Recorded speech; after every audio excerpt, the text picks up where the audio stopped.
E20 fuel దేశాన్ని రెండుగా విడగొట్టిందా?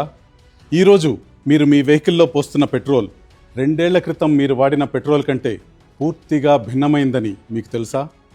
దేశంలోని కోట్లాది మంది భారతీయులు తమకు తెలిసినా తెలియకపోయినా ఇప్పటికే E20 పెట్రోల్ని ఉపయోగిస్తున్నారని చెప్తే నమ్ముతారా?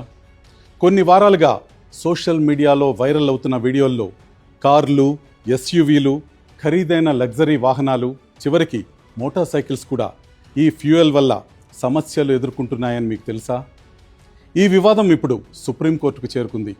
రాజకీయంగా కూడా తీవ్ర దుమారం రేపుతోంది. ప్రతిపక్ష పార్టీలు దీన్ని ఒక కుంభకోణం అంటున్నాయి. అయితే ఇది దేశ ఇంధన భవిష్యత్తు అని కేంద్ర ప్రభుత్వం చెప్తోంది.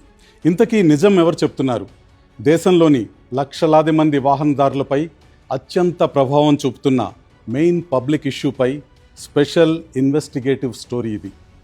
E20 అసలు కథేంటి? బీహార్కి చెందిన ప్రముఖ యూట్యూబర్, సోషల్ మీడియా ఇన్ఫ్లుయెన్సర్ అయిన మనీష్ కశ్యప్ తన సోషల్ మీడియా అకౌంట్లో పోస్ట్ చేసిన వైరల్ వీడియోలో దాదాపు 40 లక్షల రూపాయల విలువైన తన టయోటా ఇన్నోవా హైక్రాస్ వాహనం E20కు అనుకూలమని ప్రచారం జరిగినప్పటికీ కేవలం 12,000 కిలోమీటర్లు నడిచిన తర్వాత చాలా ప్రాబ్లమ్స్ ఫేస్ చేసిందని ఆరోపిస్తున్నారు.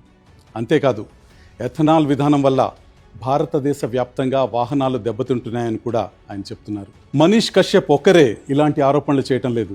పుష్పరాజ్ శర్మ అనే ఎక్స్ యూజర్ కూడా 69 సెకండ్ల వీడియోను మనతో పంచుకున్నారు. ఆ వీడియోలో E20 ఇంధనం కారణంగా ఒక మెర్సిడీస్ కార్ ఇంజన్ దెబ్బతిన్నట్టు ఆరోపిస్తున్నారు. తన ఎక్స్ పోస్ట్లో కేంద్ర మంత్రి నితిన్ గడ్కరీపై విమర్శలు చేస్తూ ప్రభుత్వ ఎథనాల్ విధానంపైన ప్రశ్నలు లేవనెత్తారు. ఇవి పుష్పరాజ్ శర్మ తన సోషల్ మీడియా పోస్ట్లో చేసిన ఆరోపణలు మాత్రమే. ఈ వివాదం ఖరీదైన కార్లకే పరిమితం కాలేదు. శివ ఠాకూర్ అనే మరో వ్యక్తి ఇన్స్టాలో లైలా 360 పేరుతో పోస్ట్ చేసిన మరో వైరల్ వీడియోను పంచుకున్నారు. ఆ పోస్ట్లో E20కు అనుకూలంగా తయారైన కొత్త బైక్ పెట్రోల్ నింపిన కొద్దిసేపటికే ఆగిపోయిందని ఆయన ఆరోపిస్తున్నారు. E20 కోసం ప్రత్యేకంగా రూపొందించిన వాహనాలకే ఇలాంటి సమస్యలు వస్తున్నాయా అని కూడా ఆయన ప్రశ్నిస్తున్నారు.